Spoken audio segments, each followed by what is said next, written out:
Stephanie Milky here, aka KetoMOM, or often called mom, sis, Steffi, daughter, wife, aunt, and friend. Just like many of you, I carry a lot of titles. My favorite title is mom. I should probably say wife, which takes a lot of my time. But let's be honest, if you want to do something and do it well, you will make the time for it. Commitment is hard because we find ourselves overcommitted, but when you practice prioritizing, you will find out what is actually important and what you can let go.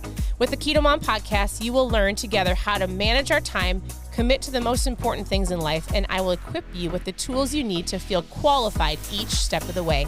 My name is Stephanie Milky, and welcome to the KetoMOM Secrets podcast. Good morning, good morning. Welcome to the KetoMOM page. My name is Stephanie, and I'm going to talk about 5, 4, 3, 2, 1, blast off. I'm going to talk about just the concept of a book as you're tuning in, a book that we did years ago.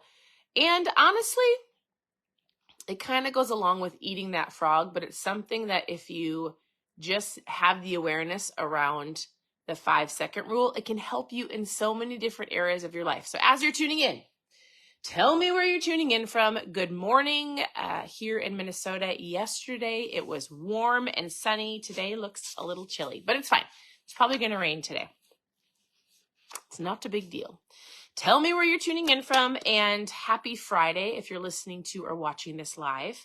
How many of you, let me know in the comments, how many of you have read this book? If there has not been a lot of you that have actually read this book, then I'll actually take this book and we'll go through it again. I went through it probably a year and a half ago. It's an incredible concept, great stories, not hard to understand. She goes through some very specific understandings of why, but I'll explain it to you. Tell me if you have read this book. If you've read this book, say, I've read the book. If you have not read the book, say, I have not read the book. And so here's the basic concept of this book, the 5-second rule. How many of you hit the snooze? Anybody on here hit the snooze button? How many of you find yourself driving into the drive-through? How many of you make excuses not to go to the gym? How many? Oh, that's great. Andrea, yes. Say not below if you have not read the book. Say read if you've read the book. Then you don't have to write out the whole sentence. If I have more people that have not read the book, we could go through it. It's a really great book. Yes, it is really great, Lori, isn't it? All right, so it looks like it's pretty even. Read the book, not read the book. Read the book, not read the book. I'm going to give you the basic overview of this book. Basically, the author, Mel Robbins, she would say, in a very desperate despair of life. And she was really, her biggest challenge in life was just getting out of bed. And she explains her story and how she adopted the 5-second rule. But I walk to places. Good morning, Cindy. Good morning, everybody. So here is what she says. This is a super powerful tool. We can choose to go through the book or not go through the book, or we can choose something different. But she says this: you have greatness inside of you. Only through action have I unlocked the power inside of me to become the person that I've always wanted to become. This book, this 5-second rule, this concept can help you in any area of your life, but it's about taking action. And so in the very beginning, she said, the first thing I just needed to do was get out of bed. She talks about how all of a sudden she had this I just need to blast myself out of bed before my brain starts telling me no and makes excuses. How many times have you wanted to do something? Go to the gym, prep your food, something that's going to help you become a better version of yourself, and then your brain goes, I'm tired. I don't want to. I'll start tomorrow. And you go down this rabbit hole of later, not right now, you're not good enough. Why would I do this, right? And then all of a sudden, you just don't. You just don't do it for whatever reason. So the 5-second rule is just simply that. Before your brain starts talking you out of something, you go 5, 4, 3, 2, 1. As soon as your alarm clock goes off, you get your booty out of bed. It's like you're a rocket ship. You're taking action into that thing you need to do. 5, 4, 3, 2, 1. You put your tennis shoes on and you get your booty to the gym. 5, 4, 3, 2, 1. You drive past the fast food place that's your favorite place to eat on a Friday. 5, 4, 3, 2, 1. You walk past the employee lounge that just ordered a dozen Krispy Kreme donuts. 5, 4, 3, 2, 1. You make the phone call that needs to be made. 5, 4, 3, 2, 1. You apologize before you go down this route of blaming and shaming and justifying. 5, 4, 3, 2, 1. Go past the Target. Some of you need to work on your finances. The concept of this book is incredible because you are putting yourself into action before you talk yourself out of it, because our minds, our thinking is powerful. It's one of the most, it's your superpower is your thinking. It can be your superpower if you have an awareness and understand how it works. So I was just going to read something to you. I thought it was super great, and we can decide if we want to go through the book or not.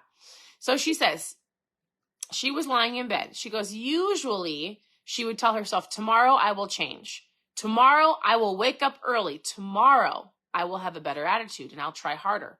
I will go to the gym. I will be nicer to my husband. I will eat healthy. I won't drink so much. Tomorrow it will be the future me. How many of you can relate? Tomorrow. And she says, with that vision in her mind and her heart, she set an alarm for 6 a.m. And then the cycle would be different. She was like, tomorrow it's going to be different. So what happened? Hold on. I don't want to read you the whole thing. So she thought that she would get up. So I thought about getting up and then I would hesitate. I'd roll over and she'd hit the snooze. In general, that's what happened until she would say, tomorrow. The 5-second rule was all it took for her to take action. She realized that she needed to take action. The key in anything, in your health, in your marriage, in your relationships, in your finances, in your spiritual walk, anything that you're wanting better in life, takes a 5-second decision to do it before your mindset and your brain and your thinking talks you out of it, and your excuses and your tomorrow concept. 5, 4, 3, 2, 1. Take the action, make the phone call, drive past whatever it is you need to drive past, put the drink down. Like, it really is, it might seem so simple. And if we were to go through this book or you've never gone through it and you just adopt, if all you do right now is you go, all right, if I'm going to do something, I need to go 5, 4, 3, 2, 1. Without even thinking about it, I have to go do it. It will help you take action in those areas of your life that you're finding yourself making excuses. And that's it. So that's what this book is about. I mean, I underline a bajillion parts of the book. She says this, if there's one thing I've learned using the 5-second rule, when it comes to goals, dreams, and changing your life, your inner wisdom is genius. Your goal-related impulses, urgent, and instincts are there to guide you. You need to learn to get on them, to bet on them. You need to learn to go 5, 4, 3, 2, 1. I'm going to go after this. She goes, I ignored how I felt. I didn't think. I did what I needed to be done. 5, 4, 3, 2, 1, go. So whatever that looks like for you, she goes, the 5-second rule, the moment you have an instinct to act on a goal, here's the whole kicker for this beginning. The moment that you have an instinct to act on a goal, you go 5, 4, 3, 2, 1, and physically move, or your brain will stop you. Does that make sense? So what do you guys think? For those of you who've read it, so let me ask you this question. For those of you who've read the book, and this book wouldn't take long because honestly, it's basic concepts of the chapter. Do you feel like you use the 5-second rule? There's a point of reading books. Our CEO of our company, I heard him coaching a friend one time. And our friend said this, here's what the book is. It's called the 5-second rule. Our friend was talking about how he's like, listen, I've read all of these books, and he's talking about all of the books that he read, and he was so excited. And our CEO, his name's Brian, I remember him saying, okay, that's super cool that you've read all those books. What is the action that you've done from reading all of those books? What are the actions that you're taking when you learn all of these things? And I think he stopped and he was like, you're right. And I remember Brian saying, I don't care if you read 15 books or if you read one book. If you don't put action behind that, none of it matters. You've got all of it stored up and it didn't help you. So if you just take one book this year and you read it and then you do the action, it will change your life, right? So whether it's like we read the Eat That Frog book, are you eating the frog? Yesterday I joked about on my stories, I said I ate the frog, and it's a silly frog, but we needed to go pay, our daughter had her wisdom teeth out.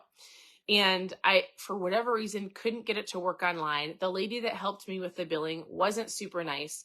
My husband kept saying, hey, I need you to go pay the rest of the bill. Hey, I need you to go pay the bill. And I didn't want to go, and I've been putting it off for weeks because of one lady. She wasn't very nice. It really shouldn't have mattered. But legitimately, it has been a frog that's been sitting on my shoulder. And I was like, why don't you go do it, babe? He's like, I don't even, like, you were there, or you took her, like, just go pay the bill. The mean lady, the frog, was that I have been procrastinating on. Isn't it something how you can see things worse than they are? So anyways, I drove to the surgical place and I was like, hey, I walked in, and the lady that I was supposed to meet with to be like, just run the bill, can you just pay this off, please? Was meeting with somebody else. So I walked up to the receptionist and I was like, hey, you just have to pay this bill. She looks busy. And she was like, oh, I can do it. And I went, this is so great. And she was so sweet. I just tell you that because sometimes we don't do things because it seems worse than it is. And even if I had to meet with the not so nice lady, it would have been fine. But I did it, and it didn't. It's just, sometimes I think the silliest things hold us back, right? The silliest things of like the what ifs. Hi, Teresa. Good to see you. Good morning. The silliest things. What if I go to the gym and somebody judges me? What if I don't, what if I'm whatever, right? Oh, what if I look funny? People are looking at me. Or what if I go to the restaurant and I feel like somebody's going to judge me, so I eat the fries because I'm with all my coworkers and I don't want to be weird because I'm on a diet, right? Right? So the 5-second rule is the basic concept. And if you don't read the book, the only thing you need to know is when you have an instinct to act on something, to not do something, to make a better choice, to go a different direction, to choose something that might be hard right now, but it's in the end going to help you on your goals, you count 5, 4, 3, 2, 1. You take the action rather than letting your mind talk you out of it. That's it. We can go through the book, but all you need to know is now you have an awareness. You listened to me, right? I mean, I hope you heard me. But I say that because if you are a person that gathers knowledge from so many different places, knowledge isn't power. Have you guys heard that people say knowledge is power? Knowledge is power. Not really. Knowledge can be power, but you're missing the key ingredient. Knowledge is power when you take the action upon what you know. It's not just knowledge is power. If it's sitting up here and you don't do it, if you don't do what you know you need to do, then it does nothing for you. Nothing. So today, as you go throughout your day and you're making choices every single day, 1% better, 1% worse. Should I eat this, or would this be better? Should I go drink a little too much, or should I just go enjoy myself because that's not going to help me with my goals, right? I'm not talking about cheat days. I'm not talking about enjoying yourself at a friend's wedding. I'm talking about the day in, the day out, the choices that you make. 1% better, 1% worse. 5, 4, 3, 2, 1, go to the gym. I don't care what people say. I'm going to go work towards my goals. You want to know what? I was driving yesterday with one of my daughters on the way to go eat that frog, actually, on the way to go do something I've been procrastinating about. And as I was driving, I saw this older man running. He had white hair.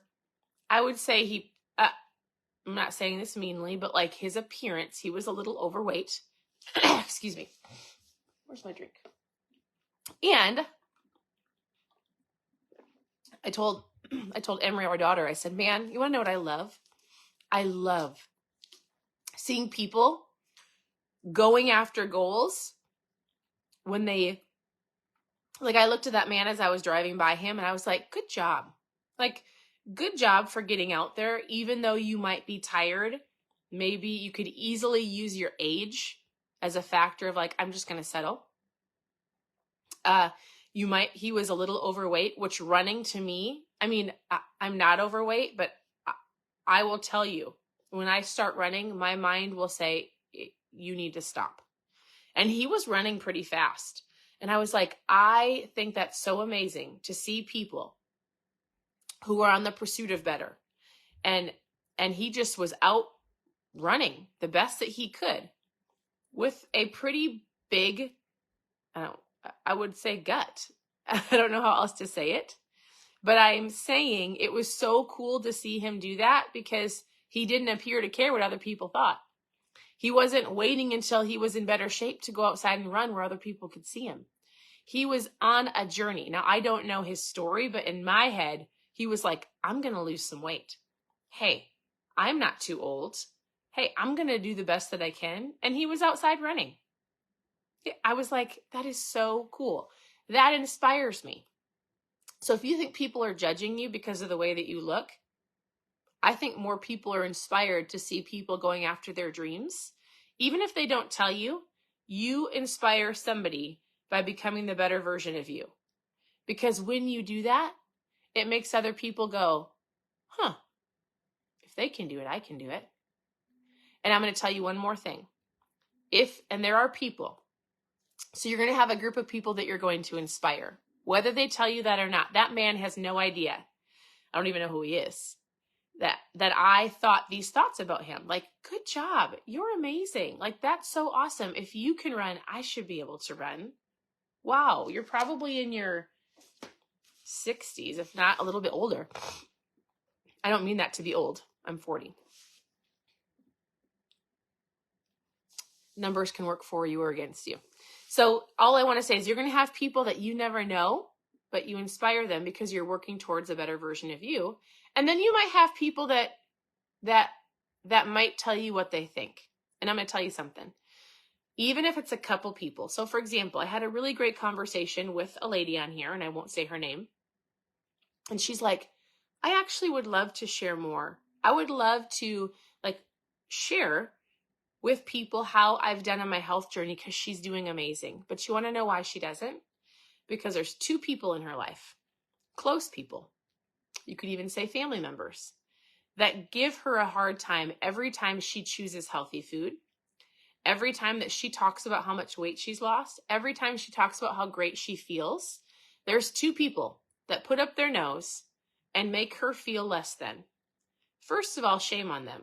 But second of all, you can't let those people pull you down because the reason that they are acting that way is because they feel an inward they should be working on themselves.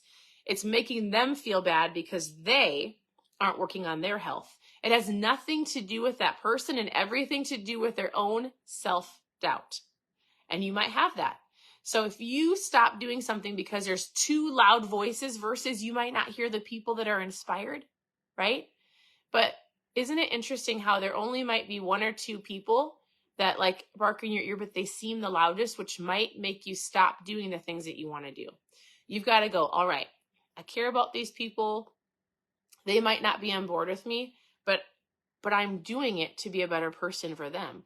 I'm not doing it to be arrogant. I said, all you need to do is you don't be rude. You don't be arrogant. You don't be like, here's what I did and she's not. I said, you just lead by example and you be the best version of you. And you pray for them. I said, you pray for them. I say all of that because some of you don't take action because of what somebody else has said to you. There's no reason for that, right? Like if you feel judged, just make sure you're not being arrogant in it, but go, you know what? I'm going to do this. I'm not going to let the two loud voices that seem like they're louder than everybody else that's proud of me depict or determine the actions that I take. All right, I had no intention of going down that route, but it just came to my mind, so somebody needed to hear it. I was super proud of that man that was running, and he doesn't even know me. I was inspired by his running because I make excuses not to run. I could easily go out and run. So 5, 4, 3, 2, 1, whatever that means to you, when you feel like you need to take action on something or to not take action on something, 5, 4, 3, 2, 1, take that action, whether it takes you from something that's going to hurt your goals or brings you towards something, and then you do it before you talk yourself out of it. So, all right, that's what I had for you on this amazing Friday. I hope you guys are having a great day. As always, reach out with questions, ask your questions below, send me a message. Let me ponder on this just for a little bit. I mean, it's a really simple book to go through. Maybe we'll just do it. I wanted to go through the book called The Last Arrow, but it's very story driven and it's a little bit of a harder book to have conversations about online. It's a book that you should read and let it change your life. I feel like books that are action driven and giving you concepts would be an easier book to go through because I can talk about something. All right, you know what, Lori, we're going to do it. We're going to do it because I don't have another book. 5, 4, 3, 2, 1. All right, here's what I want to tell you. We will start this officially on Monday. If you're listening to, because we have a podcast, I don't know if you knew that. I think these are uploaded to the podcast. Yes, they are. And so I shouldn't always say days, but if you are watching me live on social media, we will start on Monday. So if you have the book, great. If you don't have it, you can easily get it. If you just want to follow along, I'll give you the basic concepts and it's going to help you on your journey because we often need reminders. And so even if you've read it and you're not utilizing the 5, 4, 3, 2, 1, now is a good reminder of whatever you're going after to 5, 4, 3, 2, 1, go. So thanks for tuning in. Your presence matters. You can always go to KetoMomSecrets.com. And this is the book. Oh, the book that I told you to read for yourself, for those of you who are asking, Lynn, it's called The Last Arrow. Write it down. The Last Arrow by Erwin McManus. I've read the book 20 times. It is one of my most favorite books. It is very story driven. And I was looking through my highlights and there's a couple things that we could talk about on here, but I would say if there's ever a book to read, it's called The Last Arrow. My podcast is called KetoMOM Secrets. So if you listen, if you've got the podcast app, I think it's I'll throw it in my stories, but KetoMOM Secrets. Otherwise, thanks for tuning in. I appreciate you all and reach out with questions. I hope you have a wonderful day and we'll talk to you soon. Bye.